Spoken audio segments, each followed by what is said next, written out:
Thank you for joining us at XM.com. This is The Week Ahead. I'm Christina Marujos. With me today is our senior investment analyst, Mario Sechikiriakos. Mario, starting with the United States, the Fed kept rates unchanged at its last meeting, but it also kept the door open to further hikes if that is deemed necessary. Now, the minutes of that meeting are out on Tuesday. How is this release likely to affect the dollar?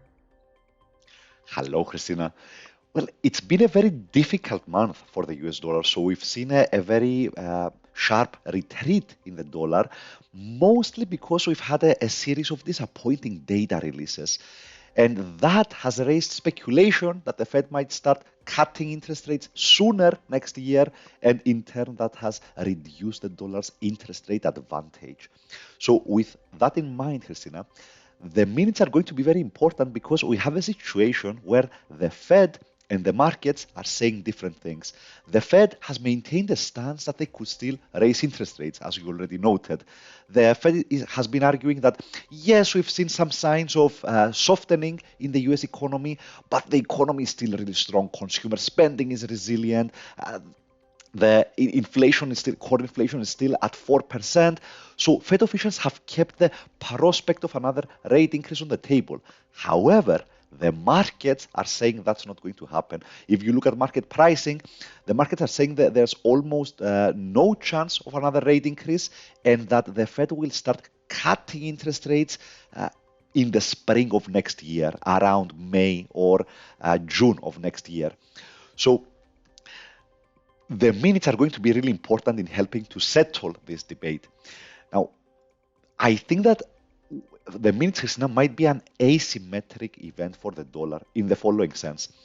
If the minutes reiterate that the Fed could still raise interest rates, that might not help the dollar that much because traders are going to look at that and say, yes, but we've seen a series of disappointing data since that policy meeting. We've had a soft employment report. We've had a cooler than expected inflation report since then.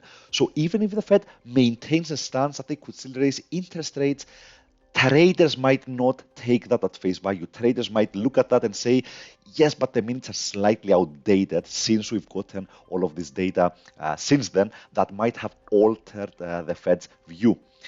Now, with that in mind, Christina, I think that any upside reaction in the dollar on the minutes might be relatively muted.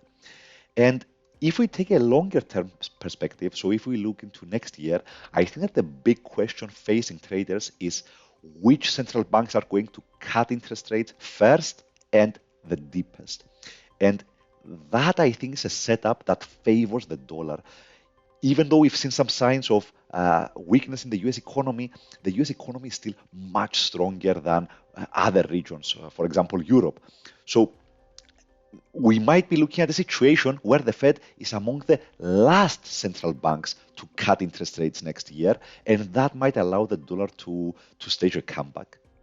And now let's cross into Europe. Eurozone and British business PMIs are out this week, on Thursday to be exact. Both regions, however, are facing serious recession risks. So how could their currencies perform on the data?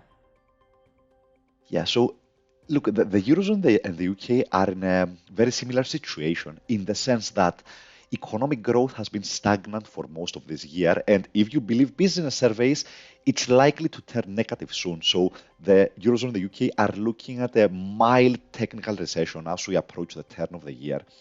And not only that, Christina, it might be a period of stagflation, whereby the economy might fall into a mild recession, but inflationary pressures are still really hot. And that is a nightmare scenario for any central bank, because what do you do? If you cut interest rates, that could push inflation back up. But if you keep interest rates very high, that could put more damage on the economy. And this is particularly true in the UK, where core inflation is still above 5.5%.